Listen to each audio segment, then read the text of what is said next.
Quarter 2024 earnings call. My name is Daniel Amir, VP and Head of Investor Relations. After the closing of the market today, we issued our shareholder letter. That material is now available on our website at investors.unity.com. Today, I'm joined by Matt Bromberg, our CEO, and Luis Visoso, our CFO. But before we begin, I wanted to note that today's discussion contains forward-looking statements, including statements about goals, business outlook, industry trends, market opportunities, expectations for future financial performance, and similar items, all of which are subject to risk, uncertainties, and assumptions. And you can find more information about these risks and uncertainties in the Risk Factors section of our filings at sec.gov. Actual results may differ, and we take no obligation to revise or update any forward-looking statements. Finally, during today's meeting, we will discuss non-GAAP financial measures. These non-GAAP financial measures are in addition to and not a substitute for or superior to measures of financial performance prepared in accordance with GAAP. A full reconciliation of GAAP to non-GAAP is available in our shareholder letter and on the sec.gov website.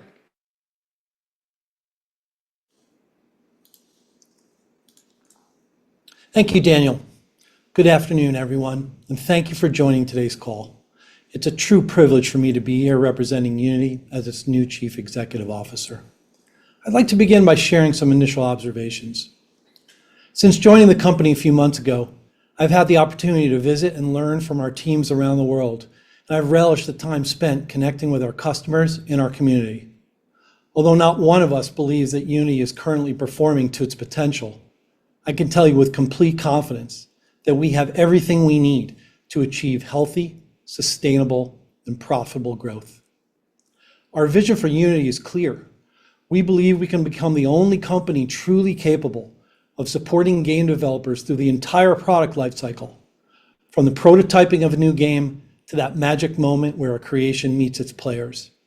Our technology, our people, our deep partnerships provide an incredibly strong foundation, and we're operating in large and vibrant markets. The focus now is on fostering a culture of execution, of discipline, and accountability. We plan to accelerate the pace of our product innovation, strengthen the bond we have with our customers and community, and rapidly add new world-class talent to the team. We understand what needs to be improved, and we're making the necessary changes to our leadership, our products, and our processes with a real sense of urgency. Video games are my passion. I started out as a kid playing Dungeons and Dragons with my friends, and I never believed that I'd be lucky enough to be running companies in this industry. I've spent the last 10 years or so working with some of the best game teams in the world, building games in every genre, using at least 5 different engines, and publishing across every platform. I've also been responsible for helping those games find a global audience and build sustainable growth as live services. During most of that time, I've been a Unity customer on both the engine and the advertising sides, and while I was at Zynga, quite a significant customer. So I understand deeply the power and promise of the Unity ecosystem. The challenges we currently face at Unity and the solutions to those challenges, they're not an abstraction to me. And sitting down with our exceptional teams to implement change is why I'm here. From experience, I can tell you that there is nothing more inspiring and rewarding than helping to bring a great company to its fullest potential. Unity is at its best when we're working hard, sitting side by side with the developers that we've known for nearly 20 years, helping make and market exceptional entertainment. And so we're rededicating ourselves to that original vision. In this next chapter of Unity's history, we're going to become the partners we once were, only better. More focused on initiatives that make a tangible difference to our customers and our community every day. Unity 6, the latest update to our game engine, is a great example of this commitment to customer needs. It's on track for release this fall, and we believe it'll be the most stable, best performing version we've ever delivered. The preview released in May has already seen significant traction with developers, and Unity 6 is going to be the bedrock of our offering for years to come. In our advertising business, we're encouraged by what our customers are telling us about the recent improvements we've made to both our ad networks and our mediation platform. And we're going to complement that good work with a comprehensive rebuild of our machine learning stack and our data infrastructure. We're designing a more agile environment, one more conducive to continuous innovation. And this is going to enable us to lower the cost of experimentation, pursue more ambitious and innovative modeling approaches, and integrate data from across our product portfolio, which is going to unlock enormous value for our customers. We're also adding world-class talent to help accelerate this transformation in our ad business. We're pleased today to announce the hiring of Jim Payne as our new Chief Product Officer for advertising. He's a proven product innovator and a luminary in the ad tech business, and he understands better than anyone how publishers create more revenue for their games. And in July, Alex Blum, another experienced ad exec, joined the team as a Senior Vice President of Corporate Development.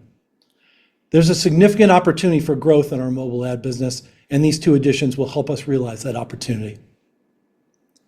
The entire team is inspired by the challenge of taking its place among the best performing technology companies in the world. We play a unique role in the ecosystem, sitting at the intersection of mobile, 3D, gaming, AI, data, and digital advertising. With better execution, accelerated product innovation, and a renewed focus on delivering for our customers and our community, we will create meaningful long-term value. Before I turn the call over to Luis, I'd like to take a moment to thank him for his contributions over the past 3 years and wish him well in the next chapter of his career. We have appointed Mark Barry Smith, our current Chief Accounting Officer, as our interim CFO. Mark has been with us for more than 2 years and brings a wealth and depth of experience, and I'm confident he'll lead the team through a successful transition.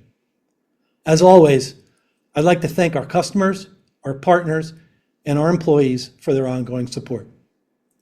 I look forward to updating you more on our progress in the time ahead. Luis, over to you. Thank you, Matt. I would start by saying that it has been a privilege to be Unity CFO for over 3 years. I believe that we have accomplished a lot together as we expanded margins and fixed the portfolio. I want to thank all Unity employees, and particularly those in my organization, for supporting me. It has been great to spend the last 3 months with Matt. I have full confidence that he will lead Unity into stronger performance for customers, shareholders, and employees. As he said, we have everything we need to achieve healthy, sustainable, and profitable growth. I'm very happy to pass the baton on to Mark. Mark and I have worked together for many years, and he knows Unity well. I have full confidence in his ability to lead. With that, let me turn on to our results. We're pleased that the second quarter results exceeded guidance for both revenue and adjusted EBITDA, and our continued progress on profitability. Revenue from our strategic portfolio was $426 million, down 6% year over year. This compares favorably to guidance of $420 to $425 million. Our GAAP net loss for the quarter was $126 million, a 35% improvement from a net loss of $193 million in the second quarter of 2023. Adjusted EBITDA for the total company for the quarter was $113 million, a 29% improvement from the $88 million delivered in the same quarter last year, excluding customer credits in the prior year. This also compares favorably to guidance of $75 to $80 million as we continue to drive savings and expand gross and operating margins. This quarter, we expanded non-GAAP gross margin to 84%, as compared to 81% in the same quarter of the prior year. The gross margin expansion is driven by cost control and better mix, while increasing our cloud consumption to train our ML models. We continue to manage operating expenses strategically, making choices where to increase spending, where to keep spending stable, and where to continue to drive efficiencies. As a result, non-GAAP operating expenses are down 21% year over year and down to 59% of revenue from 63% of revenue in the same quarter of the prior year. Proportionately, the largest reductions come from G&A, followed by sales and marketing. These efforts enabled us to reach adjusted EBITDA margins of 25% for the quarter, an 850 basis point year-over-year increase, excluding one-time customer credits in the prior year. We delivered $80 million in free cash flow in the second quarter, up 137% from $34 million in the prior year. Cash and cash equivalents at the end of the quarter were $1.3 billion. We closed the quarter with 476.5 million fully diluted shares, slightly down from the prior quarter. This compares favorably to 478 million fully diluted shares in our guidance in the second quarter. I will now provide additional perspective on revenue. Create Solutions revenue from our strategic portfolio in the second quarter was $129 million, up 4% year-over-year. Growth is driven by a 14% increase in subscriptions revenue as we continue to benefit from our price increase and our customer upgrade to higher price subscriptions. Create Solutions strategic revenue is down 2% quarter-over-quarter from reductions in strategic partnerships and professional services following a very strong first quarter in these non-subscription businesses. Industries continues to be our fastest growing business. In the second quarter, Industries grew 59% year-over-year and now represents 18% of the total Create Solutions revenue, up from 12% in the second quarter of 2023 and 15% at the end of 2023. Growth Solutions revenue from our strategic portfolio in the second quarter was $296 million, down 9% year-over-year and up 1% quarter-over-quarter. We're pleased with the sequential growth after 2 quarters of sequential revenue declines, which was driven by product improvements and seasonality. On a year-over-year basis, the decline is mainly due to pressures in our monetization business, partially offset by very strong performance from Aura. With that, let me turn to guidance. For the full year, we're adjusting our guidance down. While we're seeing positive impacts from the improvements being made to our ad network and LevelPlay products, we now believe that it will take us longer to see the full impact in revenue growth. Our updated revenue guidance for our strategic portfolio is $1,680 to $1,690 million compared to $1,760 to $1,800 million previously. This represents a decrease of 2 to 3% year-over-year and a more cautious view of the expected recovery in our growth business. We expect continued double-digit growth in our Create subscription business. On adjusted EBITDA guidance for the year is $340 to $350 million compared to $400 to $425 million in the previous guidance. To reduce the impact of the revenue reduction, we're driving further cost savings in the $5 to $15 million range, which is included in the guidance. We believe that there are greater efficiencies to be gained over time through a more disciplined execution. For the third quarter, we're guiding revenue to $415 to $420 million in strategic revenue, down 4 to 6% year-over-year. Consistent with what I just said for the year, we expect our Create subscription business to continue to grow double digits year-over-year and that the growth turnaround will take longer to materialize. Our adjusted EBITDA guidance for the third quarter is $75 to $80 million, which includes investments needed to strengthen our growth business, in addition to the impact of the annual merit increases. Last, we expect 488 million fully diluted shares at the end of the third and fourth quarters. This is a reduction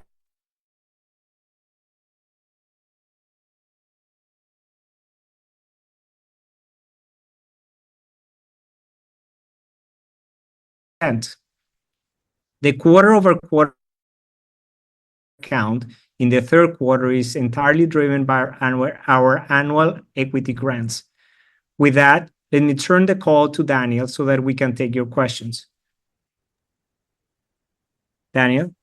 Thank you. So with that, we'll open up to questions here. If you're interested in asking any questions, please click on the raise hand button and unmute your microphone and we'll call on you.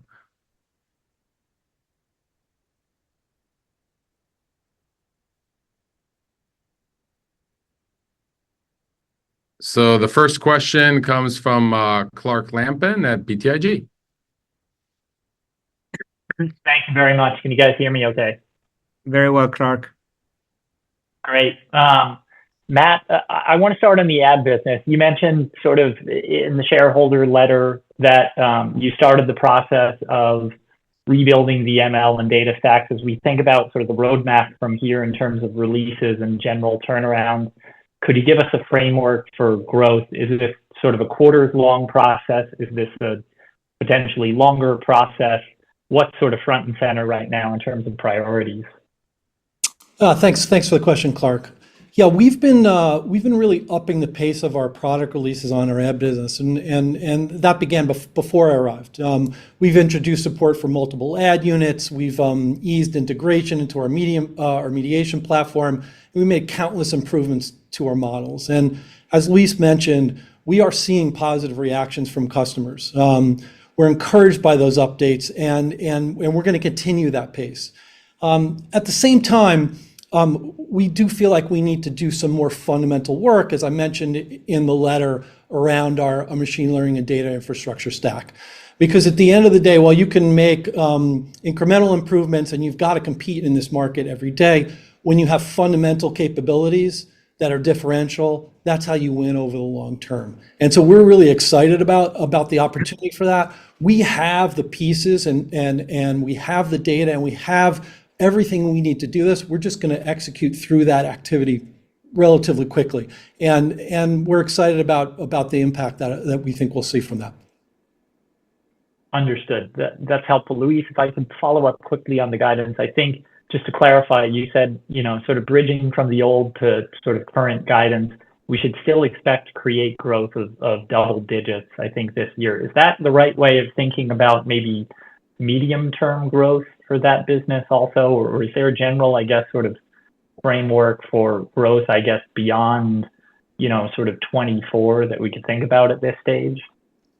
Yeah, two parts to your answer. One is what I said is that we expect strong double-digit growth from our subscription business within Create, right? As you know, there are three components within Create overall. There is a subscription business, there is professional services and strategic partnerships. Professional services and strategic partnerships will be lumpy as it has always been. Now, remember, we had a very strong Q1, less strong Q2, and it will continue to fluctuate based on our agreements. So you should continue to expect strong growth on the subscription side. I think on your 25 question, it's a little bit premature for us. I mean, I think we need to give Matt a little bit more time. Let us continue to evaluate things, and we'll come back to you and share expectations for next year soon. Understood. Thank you, guys. Thank you. Thank you, Clark. The next question will come from Matt Cost from Morgan Stanley. Hi, everybody. Can you hear me? Yeah. Yep. Great. Thanks for taking the question. I guess, on the growth drivers within Create, I guess just following up on Clark's question, there's a couple of things that are changing.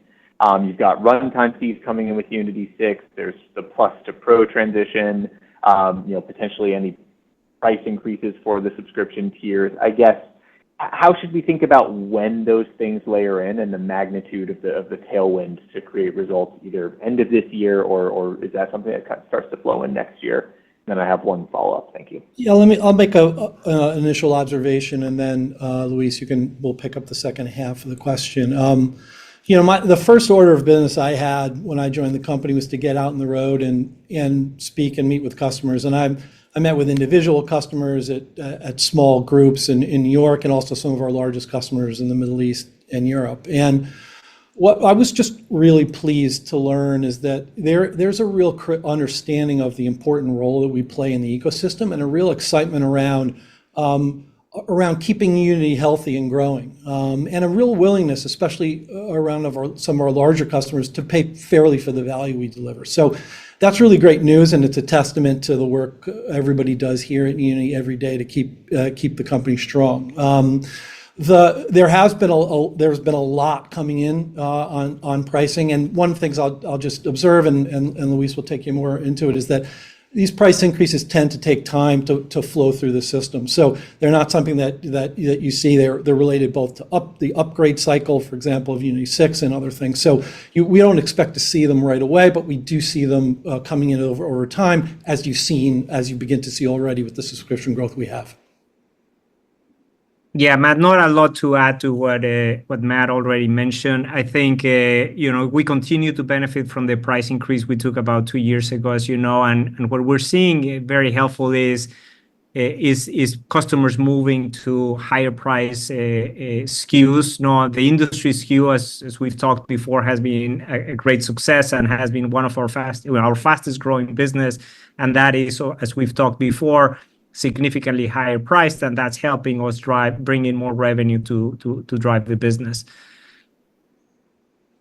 Great, thank you. And then just quickly, I guess on the outlook farther out, does the rule of 40 sort of expectation that you laid out a couple of quarters ago, does that still apply, or is that something that you're reevaluating right now?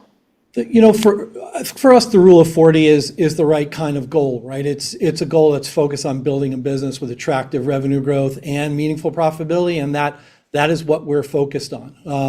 We're focused on delivering long-term sustainable growth, both on the top and the bottom line. It's a little bit too soon for us to be able to forecast exactly when we're going to get there, but it's definitely something we're focused on, and it's important. Great, thank you. Great. So the next question is from Ross Sandler at Barclays. Great, guys. Just 2 questions. Matt, so having used 5 gaming engines, as you said earlier in your prepared remarks, any fresh view on beyond the Create Unity 6 product rollout that's happening later this year? Any other kind of alterations or tweaks to the product that would help the go-to-market there? And then similarly on the ad side, so Jim obviously knows a lot about what made AppLovin competitive. Do you think that you just kind of need to tinker with these models to get Grow to be more competitive, or are there assets that are out there that are missing from your portfolio that would kind of supercharge the ad business and get you back to the table and competitive? Thank you. Yeah, it's my pleasure. Thanks for the question. Let's take Create first. What is really important to understand is we really believe that we're in a unique position with Create, with our engine. Not just because it's the best, most performant engine, particularly on mobile, and not just because we have such a dominant market share, but because we're the only company in the world capable of supporting the entire game development cycle, and customers want to see those pieces integrated. They want to see both the ad and marketing side, acquiring players and monetizing them. They want to have one place where they can leverage the data that we provide to maximize their business, both in the building and then the releasing of games. So we're in a unique position, and we need to execute better to get there. But it's something that nobody else is capable of doing. So it's something we're really focused on, and really excited about. On the ad side of our business, you need to do both. So what we have been doing, we're going to continue to do. We're constantly updating our models. We're constantly releasing new products, and that's the day-to-day work. But at the same time, we need to be sure that we have the most modern, most performant data and machine learning stack, because being able to respond in real time and to be able to leverage the data advantages we have across not just the engine, not just both of our ad networks and 3 or 4 other ad products. We have got to have the largest database and the most knowledge of video game customers, among the most knowledge of anybody in the world. Having the right stack is going to enable us to leverage that value for our customers, and that's going to be really important for the long term, and it's an incredibly important asset and a great opportunity for us. Thank you, Ross. The next question comes from Gili from Goldman Sachs. Hey, Gillian. Hey everyone, thanks for taking the question. And first off, congratulations to you, Matt. Appreciated the color in the letter. And given your industry experience, I'm curious to hear what your assessment is of Unity's positioning in the broader industry landscape, and how is that influencing the prioritization of initiatives you're putting into place? Can you give us examples of the short-term operational improvements you're taking? Yeah, as I was saying, I think maybe the piece that's least well understood about Unity broadly is just how central we are to the ecosystem and how large that ecosystem is. Some of the things I talked about in the letter. The game economy is most of the app economy, right? It's 60% of the app economy. We are touching billions of players through our engine and our ad products. There are, hundreds of thousands of Unity developers that a game developer can choose from when they decide to build a game. So these ecosystem questions are really, really important and are going to provide a real foundation for us to grow. On the execution side, for us, it's mostly about rapidly creating a culture of execution and accountability. That's most important for us. We're going out and adding world-class talent to add to that culture of execution, and Jim is a great example of that. And then we've got to lean into that execution to accelerate the product innovation we're seeing.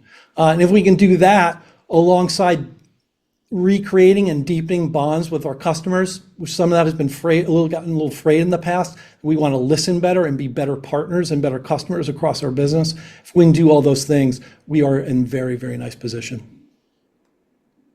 Appreciate that. And if I can, one more for you, Luis. Can you talk through just the guidance reset and if there was any change to like the linearity in the quarter? I think the change was mostly driven off of growth solutions and added caution. Is that based on the way you're accounting for the timing of your new models to be deployed, or was there just something in the trends that led you guys to make this change?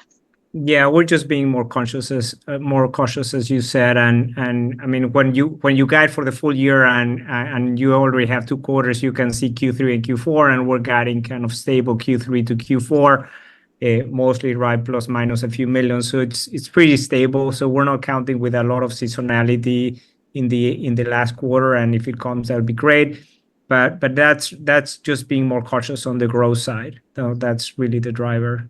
Yeah, and I just wanted to add that we're really focused on restoring credibility within our ecosystem, with everybody in our ecosystem, and taking a prudent approach to forecasting and is important for us, mostly because we're so confident that we're well positioned in the long term and that we've got a real differentiated offering. But being prudent now is the right approach. Great, thanks. Thank you, Gilly. The next question comes from Dylan Becker at William Blair. Hey, gentlemen. Just one here for the sake of time. Matt, great to speak with you, and congrats on the next endeavor, Luis, here. You guys did call out industry's growth of 60% here. Obviously, pretty impressive, becoming a larger share of Create. I know Jim had talked a lot about the opportunity there, but wondering, as you're seeing kind of incremental traction with partners, scalability, you'd sold off the piece to Capgemini of establishing kind of that broader ecosystem, maybe leveraging more SIs. Any kind of additional color there would be great. Thank you. Thank you for the question. Yeah, we're really excited about the opportunity in industry, and we're continuing to see real progress there. Focus on specific end markets like auto, retail, and manufacturing, but also really more broadly, anywhere where visualization of 3D assets across devices and platforms is of most value, and those are very broad applications. So we're seeing that demand is really strong. We added a bunch of new customers in Q2, including Audi and Diageo, as well as Bosch Rexroth, the German engineering firm. So we are continuing to see growth and velocity there. I'm very, very excited about this. As I came in and looked just at the logos we have and the way this business is expanding. I know Jim was really bullish on it, and we're really lucky to be able to leverage his expertise and continue to do that. But there's real opportunity in this business for us, and we're leaning into it. Great. Thanks, Matt. Great. The next question is Parker Lane from Stifel.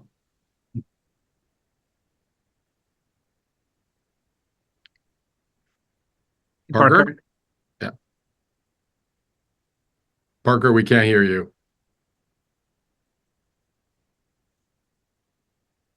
Can you hear me now? Yeah, Yeah. we can hear you. Sorry about that, guys.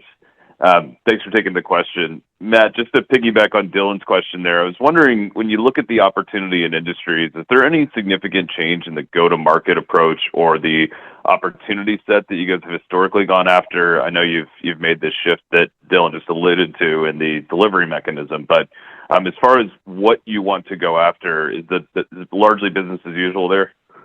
No, I think to Dylan's point, it's, historically this business for us has been a lot of pull. So the market demand is there, and we'll become aware of customers using Unity to prototype things, and then our sales motion will start, and we add customers. So that's spectacular. But it's we can complement that go-to-market by building out the motion in a much larger way through SIs, through other partnerships. We're still really at the relative beginning of that process, which is frankly what's so exciting about it. And we can find the right mix between our own direct sales and going to market with key partners. And again, that's just beginning. So that's what gives us so much confidence. There's a lot of runway here.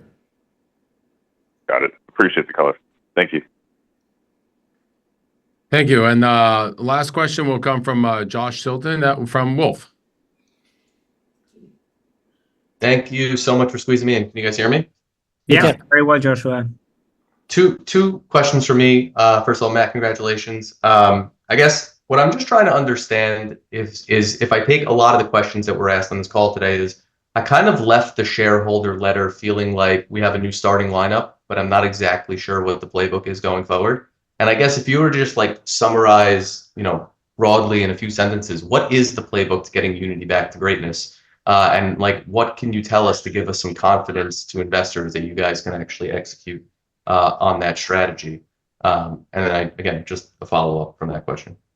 Yeah, thanks for the question. So really simply, what we're going to do is we're going to create a culture of execution and accountability and drive forward in a way that is highly differentiated from how we've gone to market in the past. We're going to add world-class talent really quickly. We are bringing new leadership into the company. We're going to listen to our customers better and be more responsive. You're going to see much more product innovation much more quickly. And we're going to share progress with you and as we go. So it's been 90 days. We don't want to get too far out in front of the process.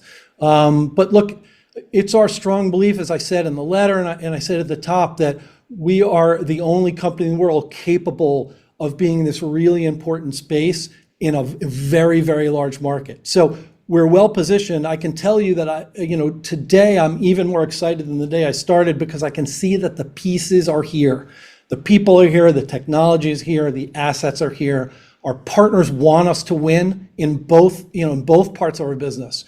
Our ad business, people want us to be a strong competitor. In our engine business, same thing. So everybody's rooting for us. We have a vision, we've got customers that are rooting for us, and we have all the pieces and parts. All we have to do is execute. And that's a position I want to be in because we can execute and we will. And that's why you should have confidence. And you're going to have to stick with us a little bit here to see how that turns out, but we're really, really confident. Super helpful. And maybe just quick follow-up for me. It feels like there used to be a lot of excitement around the non-gaming create business. I may be making this up, but I feel like you guys used to talk to the potential for it to be larger than the gaming create business. You're obviously coming from a gaming background. You seem very focused on fixing the relationship with those gaming customers and improving kind of the ad side of the business as well. So how do we think about investments and the forward trajectory of that non-gaming create business as you kind of come and sit in this new role? Yeah, it's a great question. I think we see our industry business as a natural extension of the capabilities that we develop in the core customer segment in gaming. So I don't see them as at odds. All the technology investments and the product development we do tends to benefit us in industry as well. So there's no lack of enthusiasm from our perspective. I do think that over the years we have talked a lot about it, and this goes back to the question on execution. I have full confidence that this is going to grow, but we also need to be super clear about our prioritization. And so getting right in our existing customer segment and executing there is job one. we have more than enough to go into job two around building our own industry, again, which is we see as a natural outgrowth. So if we can execute better on our go-to-market motion there, which we can, and strengthen our core, we can do both at the same time. Super helpful. Thank you so much. My pleasure. Thank you. So before we wrap up, I wanted to provide Matt some final words. Yeah, I just wanted to thank you all for spending the time with us today. You know, as I've shared with you, we believe we have the clarity of vision and all the pieces that we need. And we look forward to telling you more about this and as we go, and we really appreciate your support. And we'll look forward to seeing you again soon.